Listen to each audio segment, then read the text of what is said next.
नमस्कार, homemade recipe शोमध्ये मी स्वप्नाली तुम्हा सर्वांचं खूप खूप स्वागत करते। आज आपण चवीला खूपच छान लागणारी आंबट गोड तिखट रेसिपी करणार आहे।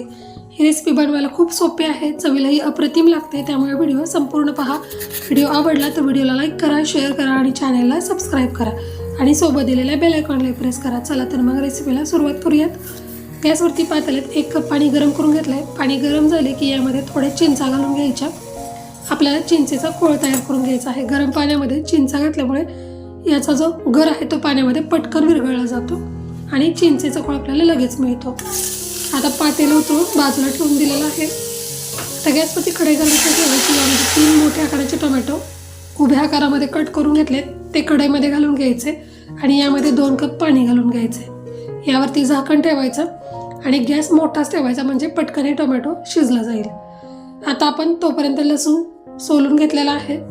गॅसवरती एखादा तवा किंवा तडका पॅन गरम करायला ठेवायचा आहे। त्यामध्ये अर्धा चमचा जिरे, अर्ध्या चमच्याला थोडे कमी काळी मिरी, अर्धा चमचाभर धने आणि 2 दालचिनीचे तुकडे आपल्याला घालून घ्यायचे आहेत।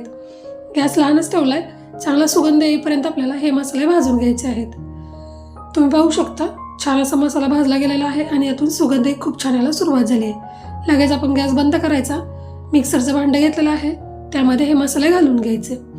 आता या मसाल्यांसोबत लसूणही आपल्याला बारीक करून घ्यायचा आहे। यासाठी हा लसूण आपण यामध्ये घालून घ्यायचा आणि मिक्सरला बंद चालू करून अशा पद्धतीने हे वाटण तयार करून घ्यायचं आहे। इथे आपलं वाटणही तयार झालेलं आहे।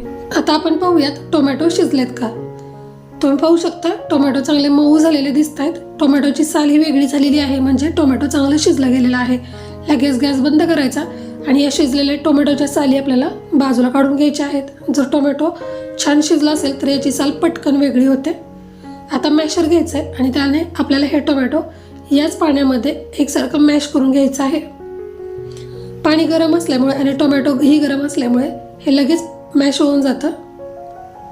अशा पद्धतीने बघा सगळा टोमॅटोचा गर पाण्यामध्ये मी एकजीव करून घेतलेला आहे। तिथे आपला चिंचेचा कोळी चांगला तयार झालाय। यातील आपण एक साजेची चिंच आहे ती पिळून बाजूला काढून घेऊयात आणि हा चिंचेचा कोळ तयार झालाय तो टोमॅटो मॅश केलेली कढई आहे त्यामध्ये घालून घ्यायचा। आता आपल्याला हे एकसारखं मिक्स करून घ्यायचं आहे।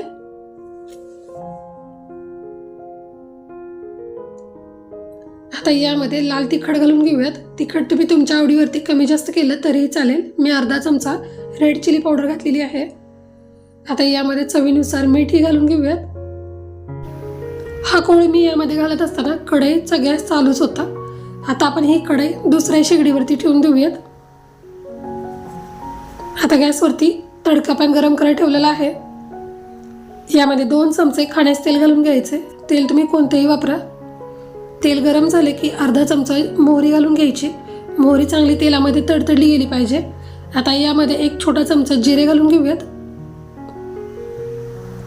हेही चांगलं भाजलं गेलं की यामध्ये तयार केलेलं वाटण आहे, जिरं, काळी मिरी आणि धने आणि लसणाचं जे वाटण आहे ते आपण यामध्ये घालून घ्यायचं। जेवढं तयार केलंय तेवढं सगळं वाटण आपण यामध्ये घालून घेतलेलं आहे। थोडी कढीपत्त्याची पाने घालून घ्यायची, छान अशी फोडणी भाजून घ्यायची। आता लगेच गॅस बंद करायचा आणि थोडीशी हळदी यामध्ये घालून घ्यायची आणि हळदी आपण यामध्ये एकसारखी मिक्स करून घ्यायची। आता तयार झालेली गरमागरम फोडणी जो आपण कढईमध्ये टोमॅटोचा सार आणि चिंचेचा कोळ मिक्स करून ठेवलाय त्यावरती घालून घ्यायची आणि एकसारखी मिक्स करून घ्यायची।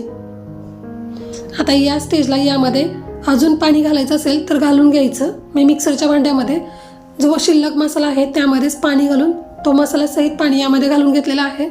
गॅस मोठा करायचा आणि झाकण ठेवून याची उकळी येण्याची वाट पाहायची। एकदा का याला उकळी यायला सुरुवात झाली की झाकण उघडायचं आणि बारीक चिरलेली हिरवी कोथिंबीर घालून घ्यायची। आता यामध्ये चवीनुसार मीठ घालून घ्यायचं। पुन्हा आपल्याला 1 ते 2 मिनिट चांगलं उकळवून घ्यायचं आहे। आता यामध्ये 1 गुळाचा खडा घालून घेऊयात, म्हणजे तिखट, आंबट आणि गोड चटपटीत अशी ही रसम तयार झालेली आहे। थोडीशी भाजलेली जिऱ्याची पावडर घालून घ्यायची आणि गरमागरम रसम भातासोबत खाण्यासाठी सर्व करायचा किंवा असंच जरी तुम्ही सूप म्हणून जरी पिला ना तरी चवीला अप्रतिम असा लागतो। थंडीच्या दिवसांमध्ये एकदा ही रेसिपी नक्की ट्राय करून पहा। कशी झाली कमेंट करून सांगा। रेसिपी आवडली असेल तर रेसिपीला 1 लाईक नक्की करा रेसिपी शेअर करा आणि चॅनेलला सबस्क्राईब करा आणि सोबत दिलेल्या बेल आयकॉनला प्रेस करा. पुन्हा भेटू अशाच एका नवीन रेसिपीसोबत. तोपर्यंत स्वस्त राहा, मस्त राहा, मजेत राहा. धन्यवाद.